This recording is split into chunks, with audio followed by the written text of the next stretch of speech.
घास की मंडी में मॉब लिंचिंग में मारे गए औरंगजेब के परिवार से मिले चंद्रशेखर आजाद, कहा संसद में उठाएंगे मुद्दा। आजाद समाज पार्टी के प्रमुख और नगीना लोकसभा से सांसद चंद्रशेखर आजाद आज अलीगढ़ पहुंचे। अलीगढ़ की घास की मंडी में उन्होंने मॉब लिंचिंग में मारे गए औरंगजेब के परिवार से मुलाकात की।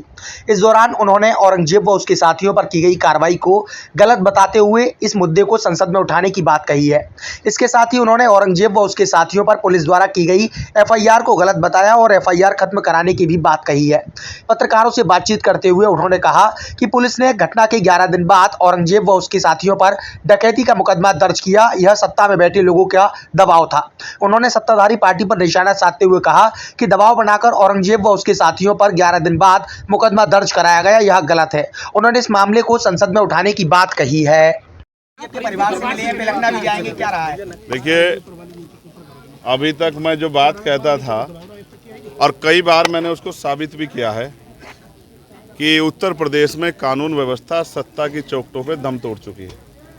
आपने और मैंने देखा कि एक मॉब लिंचिंग यहाँ हुई और उसका वीडियो है कि किस तरह से 12-15 लोग एक आदमी को सरियों से, लोहे की रोडों से, डंडों से पीट रहे और इतना पीटा कि उसकी जान चली जाती है। आज जब मैं उनके परिवार से मिला तो मुझे जानने का मौका मिला कि उसकी 22 फ्रैक्चर थे, 22 जगह से उसकी हड्डियाँ टूटी गई थी। आप समझो कि उस पर कितने हमले हुए होंगे।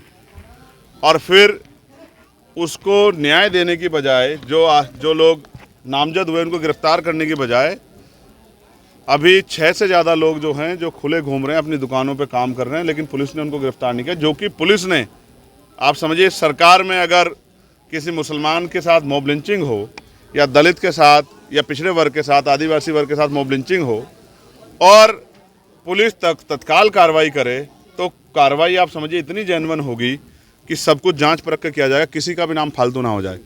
तो उन लोगों को वीडियो एविडेंस के आधार पर चिन्हित किया गया और उनमें से 6 लोग बाहर आराम से घूम रहे हैं। उल्टा 11 दिन बाद इन्हीं के परिवार पे के 7 लोगों पे मुकदमा दर्ज कर दिया गया कि भाई ये लोग उसके साथ शामिल थे। जबकि सच ये है कि ये लोग अपने अपने कामों पे अपने अपने घर थे, ये वहाँ थे भी नहीं। तो मैंने यहाँ के कप्तान साहब से ये मांग की है कि वो घटना को दोबारा चेक कराएं। हो सकता है इनके साथ चंद्रशेखर आज़ाद भी वहाँ हो, और अगर चंद्रशेखर आज़ाद भी उनकी नज़रों में, यहाँ की सत्ता के लोगों की नज़रों में आ जाए कि वो भी थे, तो एक मुकदमा दर्ज चंद्रशेखर आज़ाद पे भी इनके साथ कर दे, सप्लीमेंट्री लगा के। और जब इनको जेल भेजना हो तो मुझे बता दें, मैं भी इनके साथ जेल चलूँगा। क्योंकि अगर आप न्याय नहीं दे सकते और इस वर्दी की गरिमा को भी नहीं बचा सकते तो आपको कुर्सी पर बैठने का कोई अधिकार नहीं। तो आप सांसद होने के नाते मतलब ये कहना चाहते हैं कि ये जो घटना हुई थी वो गलत तरीके से दर्शाई गई है? घटना तो पुलिस ने सही तरीके दर्शाई। क्या आपने एफआईआर नहीं पढ़ी कि मॉब लिंचिंग हुई है? लेकिन उसके बाद 11 दिन बाद जो मुकदमा हुआ, 11 दिन बाद सत्ता के संरक्षण में, सत्ता के दबाव में जो मुकदमा हुआ, वो कई जनता से दूर छिपा थोड़ा ही है। वो तो सबके सामने है कि वो मुकदमा किसके दबाव में हुआ। और अगर सही घटना थी तो पुलिस ने पहले दिन, दूसरे दिन, तीसरे दिन, चौथे दिन, 5वें दिन मुकदमा क्यों नहीं दर्ज किया? 11वें दिन मुकदमा दर्ज करने का मतलब ये है कि कुछ लोगों को, सत्ता में बैठे कुछ लोगों ने इतना दबाव दिया कि हमारे अधिकारी जो है उनके आगे कमज़ोर पड़ गए और वो संविधान की रक्षा नहीं कर पाए। वो अपने जो उन्होंने संकल्प लिया था, प्रतिज्ञा की थी, उसकी रक्षा नहीं कर पाए। उन्होंने एक झूठा मुकदमा जो है दर्ज कर दिया। मैं उनसे मांग करूंगा कि इस झूठे मुकदमे को खारिज किया जाए, ख़त्म किया जाए और जो आरोपी हैं, जो अभी खुलेआम घूम रहे हैं, उनको जो है गिरफ्तार करके जेल भेजा जाए। आप क्या करेंगे सर? मैंने बता दिया है कि अगर सड़कों से हमारी बात नहीं सुनी जाएगी तो हम पार्लियामेंट में इस मामले को उठाएंगे।